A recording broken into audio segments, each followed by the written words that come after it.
So here's what I would say. Like for me, you hear the term philosophy a lot. I try to stay away from having the thought of a philosophy. I think when you kind of put yourself down that track, what you end up doing is trying to get everybody to fall in line with a specific way of doing things. I don't think you reach the masses that way. I think when I'm talking about a hitting philosophy, a lot of it for me is getting to know guys, know what they do, and then, that ends up being their way. That ends up being their path to success. So, you have to have a lot of different arrows at this level. Different guys do different things. That's part of the draw. You have to learn what they do and put them on that path. So I don't truly have like one thing that I would say, hey, this is my philosophy, this is my way of doing things. I kind of get to know players and play to their strengths. I mean, there's so much that happens, right, when you get to the big leagues, and there's a difference between playing in the minor leagues and the major leagues. The major leagues is tough. It's the best guys, the best pitchers you're going to face in the world. You're going to face them every day. You're going to face some really tough bullpen arms, and then just the way the schedule happens, the schedule changes. So a lot of things happen for young players when they get to the major leagues that you try to take into account that go along with the game. It's like a time of change for them, and you have to kind of really get to know them and talk through that with them. It will help their performance on the field. A lot of the on the field stuff is a matter of getting to know the pitchers, what they do, how they're trying to get you out. Knowing what you want to do against specific pitchers is an important thing you have to do at the major league level. And it just kind of is the next step from the minor leagues. You play your strengths, I would always say. So whatever you did that made you successful, you start with that and you continue to kind of build off that. And then as you have to make adjustments along the way, that's where, the hitting coach comes in. It comes in to have that conversation with you, that partnership with you, and talk about those specific adjustments that you may have to make along the way. But again, it has to be a partnership. It's you and the player helping them through it. It's not really a dictatorship. It's definitely a partnership at this level. So Judge is just a special person. I always say he's what a great player, what an even better person. Our relationship goes back obviously to when he was in the minor leagues coming through, and he did things the right way. I mean, he is his build. What you see is what you get. He's that type of player. But a lot of times we've talked a lot more about just normal kind of off the field life things and things of that nature. It's not always baseball. Sometimes you get to know guys and you just wish them well, and you look across the field and I see him playing well and I'm always excited for him. Unless he was doing it to me and I was on the other side, then I wasn't as excited at those moments. But generally he's a guy I always root for. Good person. Really excited to get an opportunity to come back and work with him and the other guys on the team. I think we have an opportunity to do something special here. He's a big part of it. A big part of my excitement as well. Shooting some texts back and forth, and I've texted some guys just in general, getting to know them, and that's what I want to do. Like, so I'm not going to kind of like look too far out with it in terms of like what's going to come of it. I think the first thing is just to make contact, make that initial contact. Let's talk, hear what he has to say. I think one of the biggest attributes of a hitting coach is not always what you know, but sometimes it's listening.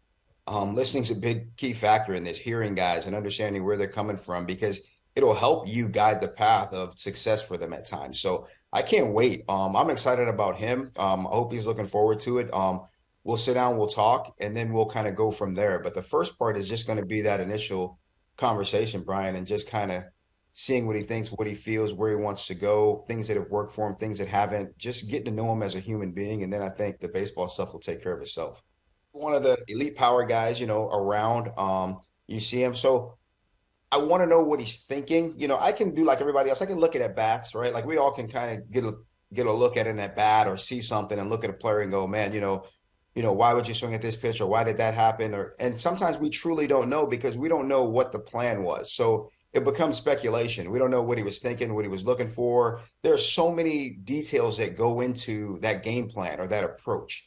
So I think it always starts there. A lot of times it's like, hey, what's the game plan? What's the approach? Sometimes it's just a matter of looking at something like that and making an adjustment and you see results. Sometimes it's a little bit deeper. It may be mechanical. So, without like these next couple of weeks, obviously moving forward, it's going to be me. I'm going to push ahead. I'm going to dive into a lot of video. I'm going to dive into a lot of conversation. And I think over the next few weeks, I'll have a much better idea of, where we want to go with that course of action with him. So for me to kind of tell you one way, it just wouldn't be fair because I don't think I really know the way right now, to be honest with you. It's just a matter of getting to know him and talking. But again, he's a veteran player. He's been around. he's excited. He's ready for, the upcoming year. I'm excited. So I think like we're going to get to know each other here pretty quickly. And I think a good relationship is going to come out of it. And then hopefully I have a little few more answers for you down the road. It's weird. So I look at that. Definitely, there's a change in the game. A lot of it is the language. The language changes over time. So you hear different language and different things over time. A friend of mine used to be a pitching coach in the major leagues. I'd steal his line all the time. Mike Butcher. He used to always say, I'm not old school. I'm not new school. I'm in school. And I would always kind of think that mindset was what I was looking to accomplish. I thought it was good, so I looked at it that way. I'm always in school, right? So you can never forget what you've learned in the beginning. That's the foundation. That's what it's about in anything you do. The foundation, you can never leave that behind. You also want to continue to try to get better. So what I found over the years as a hitting coach with players, as players come through different generations and players come through time, a lot of it is matching the language. Where a player may talk about, launch angle per se. Another player may consider it backspinning a line drive the right way. You're trying to get into their mind to find out what they think and how they think. And then at the end of the day, you're looking at what they produce from what they think.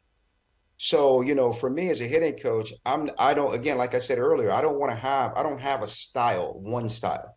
I think the player creates their style and you have to learn their style. So by doing that, what I'm trying to get at, like the long answer would be more, if a guy thinks one way and produces a result that's good, you stick to that thought.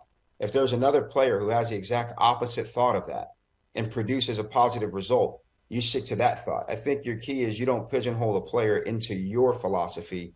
You learn what they think, what they produce, and that's how you move. And that's kind of the new style. So when you talk about the new age, the analytics or the different things that are coming into game, what I look at it as, it's like learning a new language.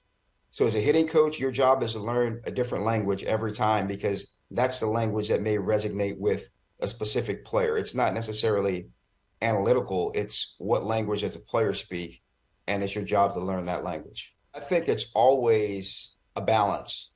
Obviously you're looking at a balance and you're trying to have a balanced lineup and work through things. So I think there's always a level of production, from both sides. But I mean, I could see it, having not dove in wholeheartedly, and that's something I will be diving into here as with the group and talking through that to kind of inform myself a little bit more on that. But every offense I've been a part of and every offense that I think is going to be successful generally has the pieces that give you that balance and to where you can be productive from both sides of the plate. At the end of the day, you're trying to do what it takes to score runs. So when you look, if you do lack production necessarily from the left side of the plate and it's affecting your ability to score runs, or it's allowing you to be pitched a certain way or allowing you to kind of get put in spots where it's going to affect your run production. I mean, we see what happens right now in the game when the way bullpens are utilized, the way things are happening, where you want to be able to kind of make a move to counteract a different move. So you want to have your lineup be able to do that and be balanced that way. So I would agree with that, but I would also say I would have to have a stronger picture over time of how exactly the lineup is put together, and then it'll be a lot easier to talk through that.